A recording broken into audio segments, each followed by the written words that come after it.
Kweminye mfethu imizi khona bowuqaphele ile mizi le rich kunomntwana it's either akaphilile kahle ngekhanda noma kunomntwana ohlupha ngey'dakamizwa. Azwani ukuhlala ekhaya, uhlale engekho mekhona uhamba ama-rehab, bamhambisa ama-rehab kuhanjiswa lezo zinto, ubokuyina-ke lezo zinto. Mewukuthi akekho umntwana ogula ngekhanda noma obhema iy'dakamizwa ohlala emgwaqweni, khona ozoba nezifo. So hlampe kufunakala o-100,000 aye kumasejari, kufunakala o-500,000 aye kumasejari, ubokuyiqaphele leyo nto. Thina esixakekile esingenalutho, unokuthola ukuthi nje sinomndeni omningi uphelele, uphila wonke, akekho noyedwa ogulayo, akekho noyedwa obhema iy'dakamizwa, ingoba nje sixakekile, sizama impilo, siyayincenga siya phambili. Ngiye ngiy'buze ngihlale ngedwa ngisho ukuthi hheyi, kazi kwenziwa yini vele ukuthi le mindeni lena enemali enakho konke, kuba khona nje oyedwa ophazamisekile. Mengaguli ngekhanda, uyahlupha, uyaganga, ubhema iy'nsangu, ubhema onyawupe, ugcwele idolobha, akatholakali. Noma kuba khona ilunga lomndeni elilodwa elihlale like esibhedlela lidinga oma-chemotherapy, izinto nje ey'dinga nje o-250,000, hlampe une-brain cancer, hlampe unalezo zinto. Kule mindeni le edla izambane likapondo. Angisho ukuthi hlampe leyo nto ngisho kanjani, ngiyabuza ukuthi ukukunaka yini lokho?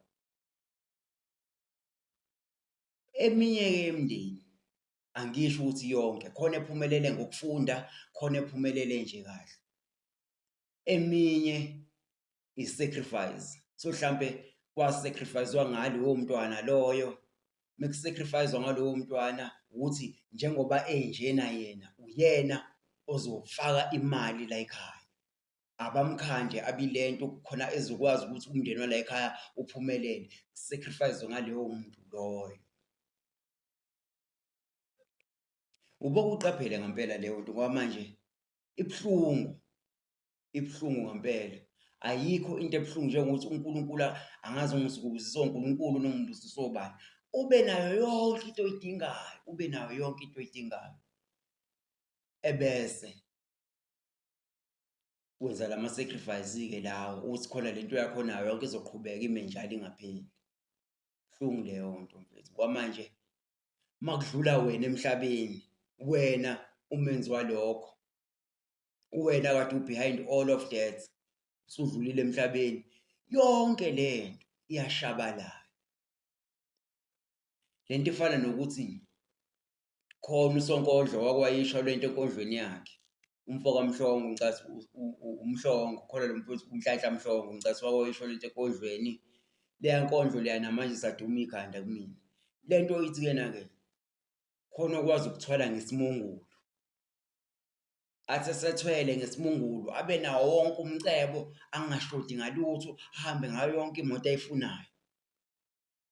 Uthi masenakho konke lokho, kufike mina ongazi lutho ukuthi lezi zinto anazo uy'thole kanjani. Hlampe kunomcimbi la ekhaya, kuyabungazwa, kumnandi kunjeya, kusindwa ngoba ethole.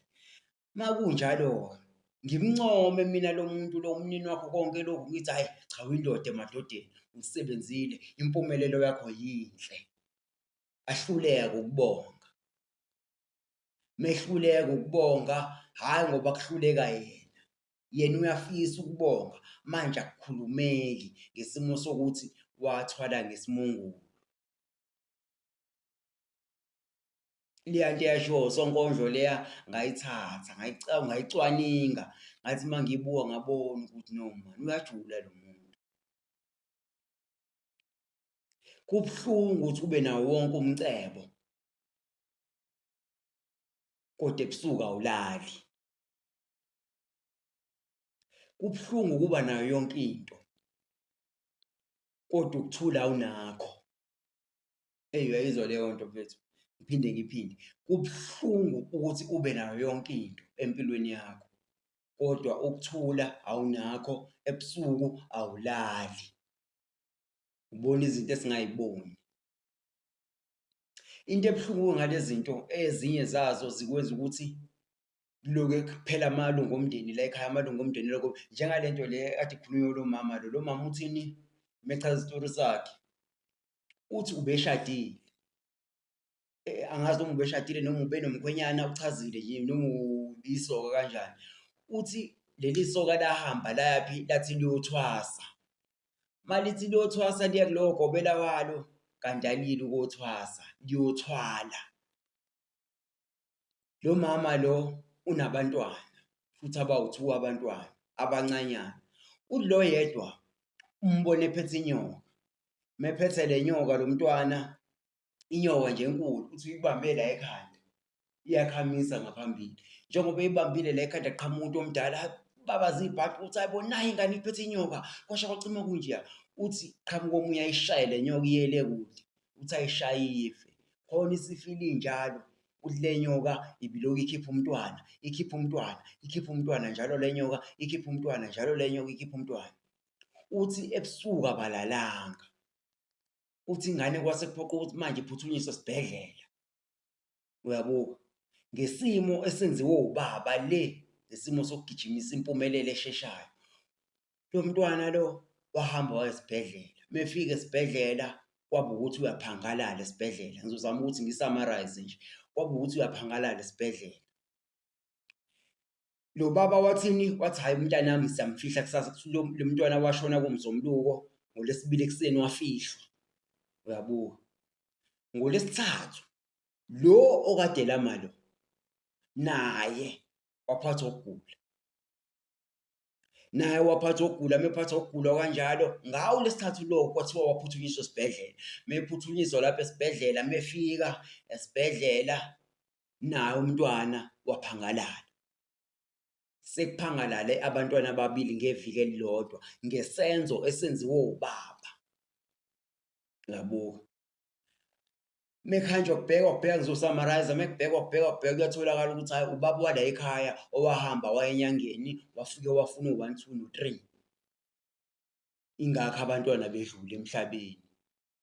Lo mama wakhulelwa futhi, mekhulelwa lo mama izinyanga eziwu-5 waphinde futhi lo mntwana wadlula emhlabeni naye, waphuma wadlula emhlabeni. Uyayizwa into engishoyo? Ngesimo esenziwa umnumzane. Ngiyacela bakwethu, thina njengey'nhloko zamakhaya, asike siyeke ukujaha impumelelo. Asike siyeke ukujaha imali esheshayo. Asike siyeke ukujaha izinto ezingasifanele. Uyayizwa into engishoyo? Ngiyacela bakwethu. Le nto yokuthwala ayilungile ngoba ulahlekelwa amalunga omndeni. Uyaphela umndeni ngale nto ngokuthwala nje kukodwa. Ngiyacela bafethu sizame impumelelo, vele inzima indlela yempumelelweni kodwa-ke uma uy'misele ngokuphumelela uzophumelela futhi uzonqoba. Impilo yomndeni wakho uzoyishintsha ngendlela e-clean, ngezandla ezimhlophe. Angithi uyangithola? This is Home Run with Makeba PMP. Angihambi ngedwa, ngeke ngihambe ngedwa, ngingohlale ngingahambi ngedwa. Hamba nabantu abadala, oMakhathini, oNtshebe bangibhekile khona le kaMgwagwa ila ngiphuma khona bafethu, buka ama-Oledi uma wami ufike lepho angithi uyangithola xa ngiphuma khona eMbali ngiphuma khona.